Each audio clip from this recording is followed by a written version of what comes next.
It's Andrew, and I'm bringing you another Keyforge deck reveal/review. This is my fifth one recording today, and this one is sealed. So we're going to open this up and just see what we get. This is an Age of Ascension deck that I received for participating in a tournament at my local store yesterday. The buy-in for the tournament for the event was $10. And everybody who participated got a deck at the end, so it was a pretty good deal. And that's also where I won this cool Mars mat. So there you go. I'm excited. I had a choice between grabbing a Call of the Archons or an Age of Ascension deck, and I do think I'm probably more likely to get something really, really good out of Call of the Archons, but Age of Ascension is just pretty fun. So I'm excited to do that. And you can see from the deck, this is from the European printing run. Okay. Ooh, that's interesting. It looks like a flying pig almost. This is Orlok the Anarchic. Wow, an Archon after my own heart a little bit. I'm not an anarchist, but maybe a minarchist. And this little dude is anarchic. So we'll see.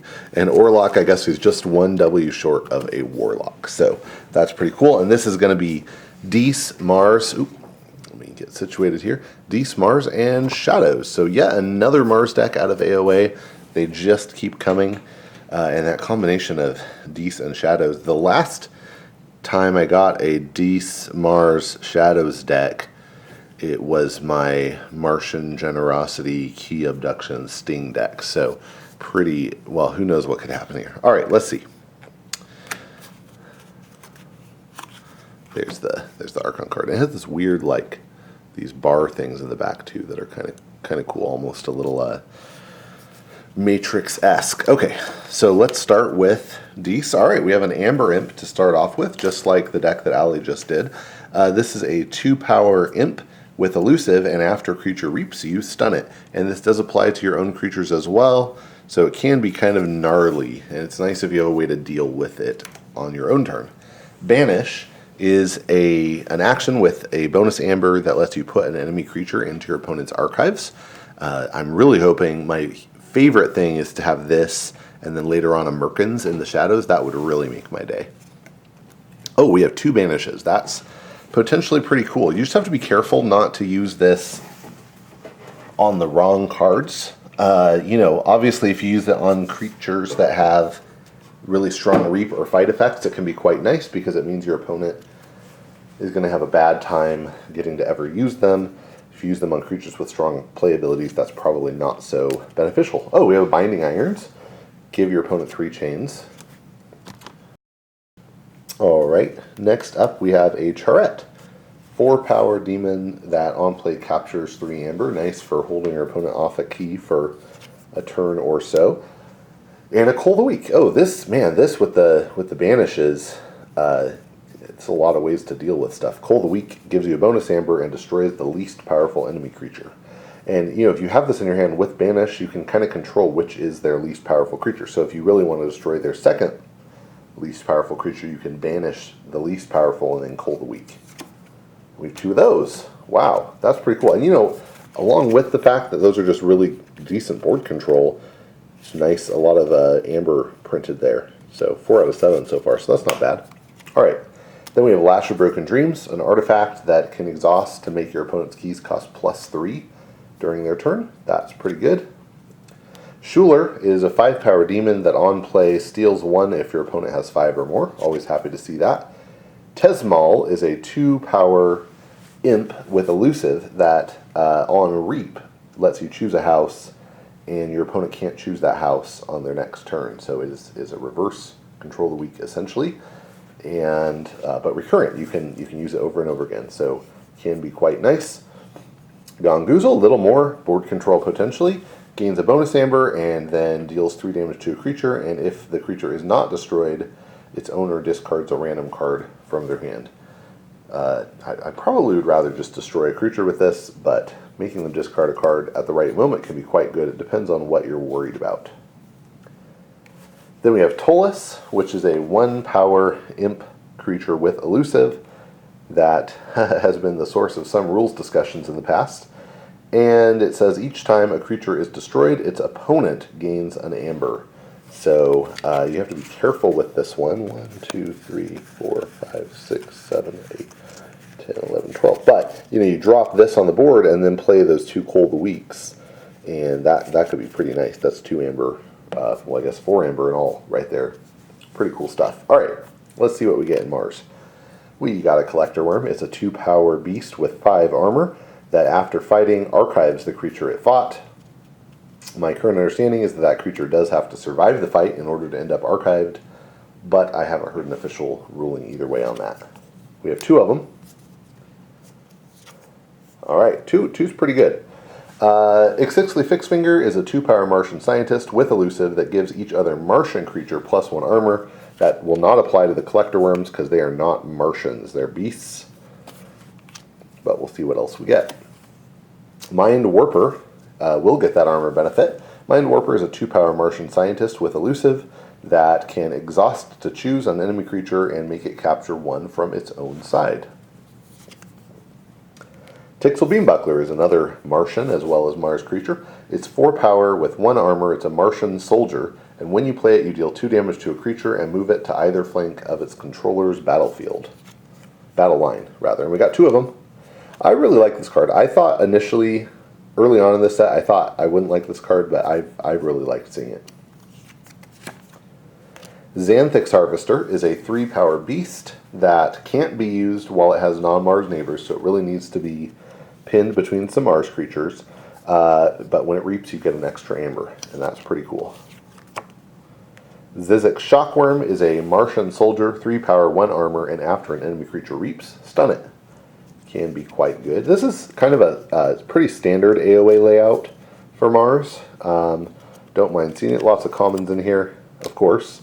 Combat Pheromones is an artifact with a bonus amber that has Omni, and you sacrifice it, and then you get to use up to 2 other Mars cards this turn, which, with a Mind Warper and some Collector Worms out there, or maybe the Harvester, that's not a bad deal. Containment Field is pretty cool. It is an upgrade that says after this creature is used, you destroy it. Unstunning creature, by the way, does count as using it, so that would make the creature get destroyed.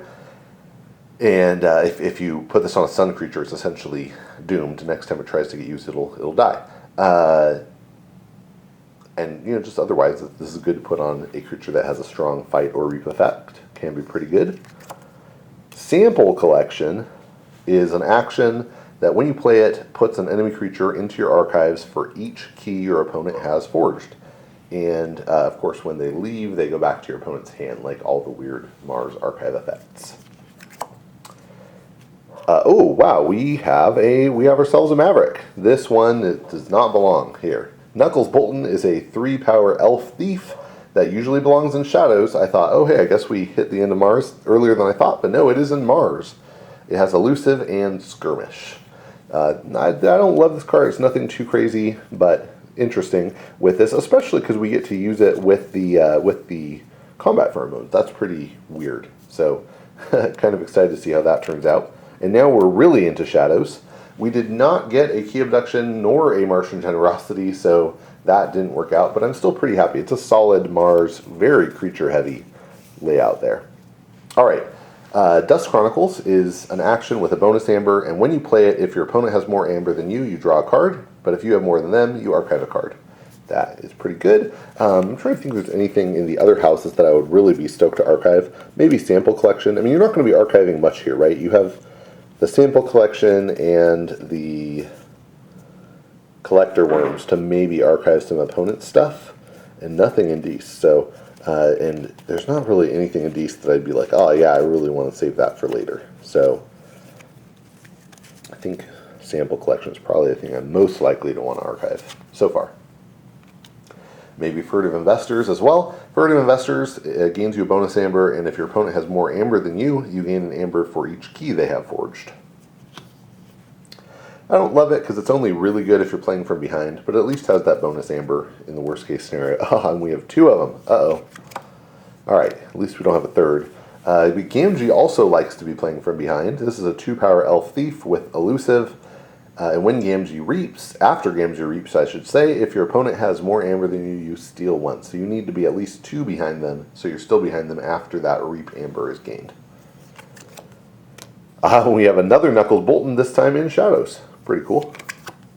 Lamindra is a 1-power Elf Thief with Deploy and Elusive. Deploy means you can put it anywhere on the battle line. It doesn't have to go on an end. And it also has the effect that it gives its neighbors Elusive. That's pretty cool. I'd love to put this next to...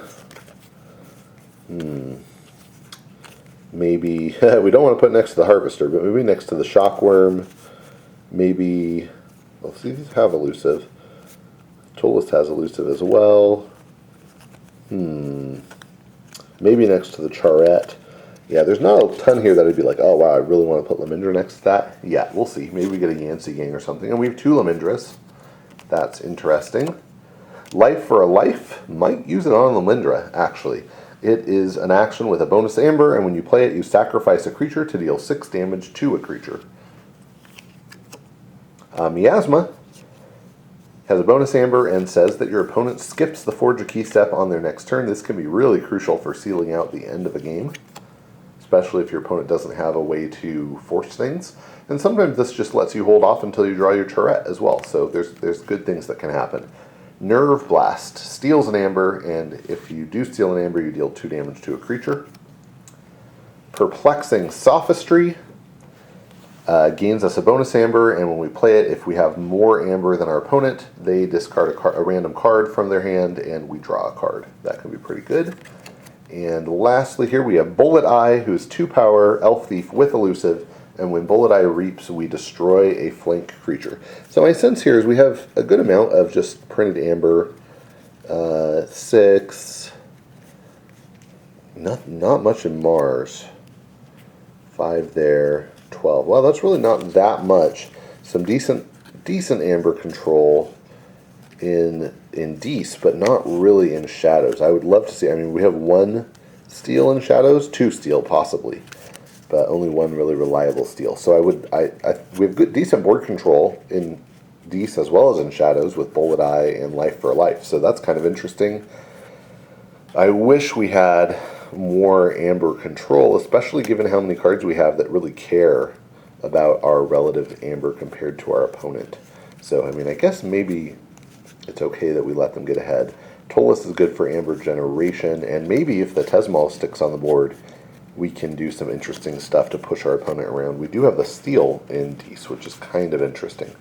So, well, that is the whole deck. That's Orlok, the Anarchic. It really is kind of anarchic. It doesn't like to do things that you would expect it to do. It doesn't like to keep cards in the house they belong in. It doesn't like to give a lot of rares. Doesn't like to steal in Shadows.